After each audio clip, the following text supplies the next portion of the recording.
Cricket তারকা এখন মঞ্চে আসছেন, জোরে তালি দেন।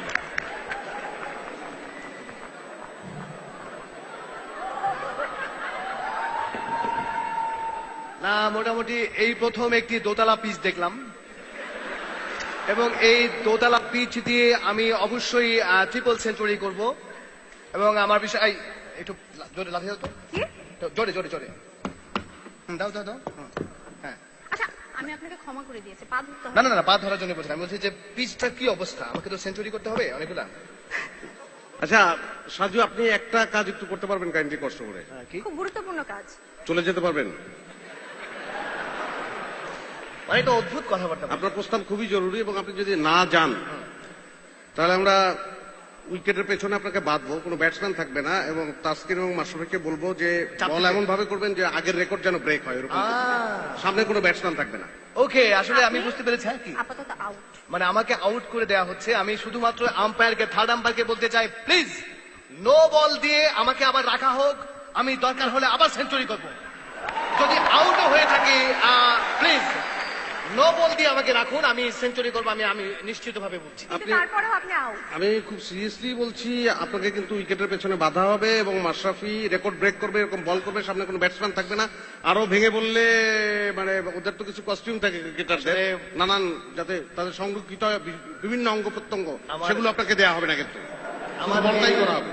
আমার এই বন্ধুটাকে যদি সবসময় থার্ড আম্পায়ার হিসেবে রাখা যেত, আমরা কোনোভাবেই দুর্ভাগ্যের শিকার হতাম না। ঠিক আছে, আমি এখন যাই, নেক্সট টাইম আমি আসছি আবার। ঠিক আছে Tisha, okay bye, thank you. আচ্ছা আপনি আউট, আমি আউট না তো। আপনি কি হাতে কোনো সুপার গ্লু লাগিয়ে এসেছেন নাকি? ছাড়েন না কেন?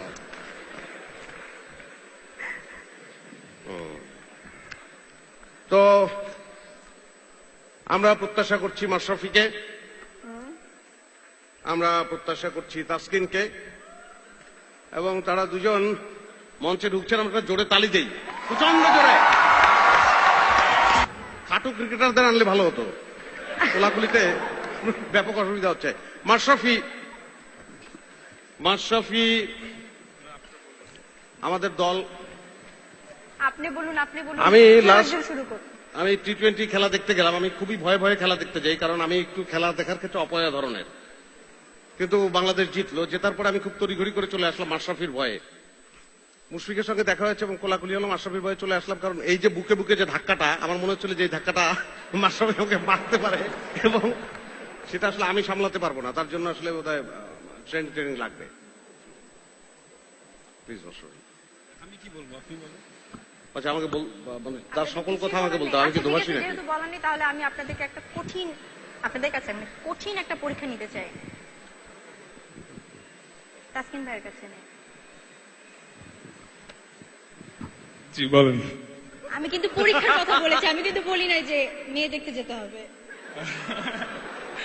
আচ্ছা ঠিক আছে, বল। পারবেন তো? চেষ্টা করবো। এই মঞ্চ আপনার, এখন নেচে দেখান। এইটা কি পরীক্ষা দিলেন আবার? কেন আপনি পর্দায় নাচতে পারেন, এখানে নাচতে পারবেন না? তাসকিন আপনি নাচতে পারেন, আমরা জানি। আমরা জানি। কখন ওই নাচটা ছিল নাকি স্টেডিয়াম লাগবে? মাশরাফি ভাই ওই নাচটার জন্য। সে আমাকে বলছিল যে এই নাচটা নাচার জন্য, কিন্তু আমি মাশরাফি ভাইকে বলছি যে ভাই সিরিজ সম্পূর্ণ জেতার পরে আমি নাচটা নাচবো। তো আল্লাহর রহমতে আমরা জিতেছি, তখন আমি নেচে দেখাইছি। তো আপনারা কি নাচ দেখতে চান না? আপনারা কারা কারা দেখতে চান?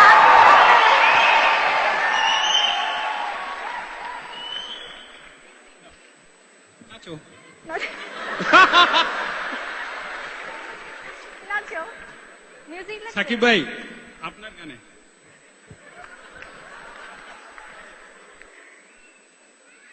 আচ্ছা, আপনার কি নাচতেও ব্যাট লাগবে? মানে নাচার একটা বড় অসুবিধা হচ্ছে, গান নাই বাজনা নাই, সেসব কারণ কি? আমরা কি একটা বোমা ড্যান্স দেখতে পারি? হ্যাঁ, নাচার সময় তো পাশ দিয়ে মাশরাফি ভাই গান গাইছে।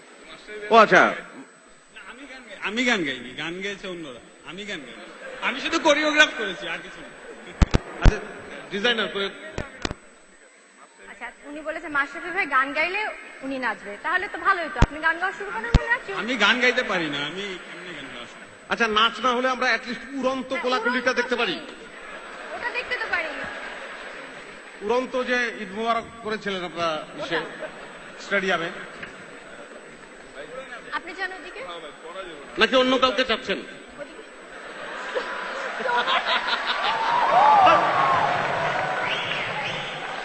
আপনারা কিন্তু slow motion এ হচ্ছে। বেশি খাচ্ছেন, তাড়াতাড়ি করে।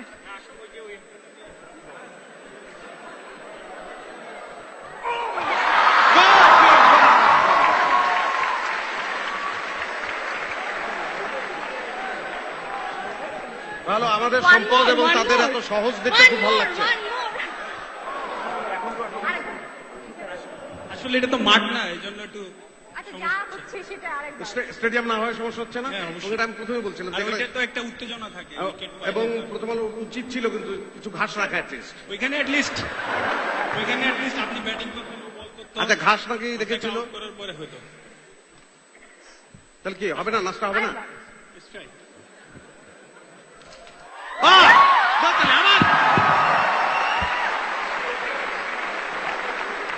আমার সবচেয়ে ভালো লাগে তাদের সহজতা, আমাদের সম্পদ এবং কত সহজ, এবং আমাদের রিকোয়েস্ট টিকোয়েস্ট মেনে নিচ্ছে, উড়ন্ত কোলাকুলি দেখাচ্ছে আমাদের। আমরা মাশরাফি এবং গোটা টিমকে আমাদের তরফ থেকে, দর্শকদের তরফ থেকে, গোটা বাংলাদেশের তরফ থেকে আমরা অনেক বড় একটা তালি দিই।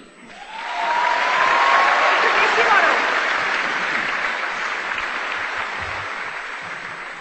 থ্যাংক ইউ মেরির প্রথম আলো অনুষ্ঠানকে ধন্যবাদ জানাচ্ছি এই জন্য যে আমাদের সব প্লেয়ার অবশ্যই টেস্ট ম্যাচ খেলছে, সবাই ব্যস্ত, ওরা কেউ আসতে পারেনি, আমরা দুজনই এসেছি।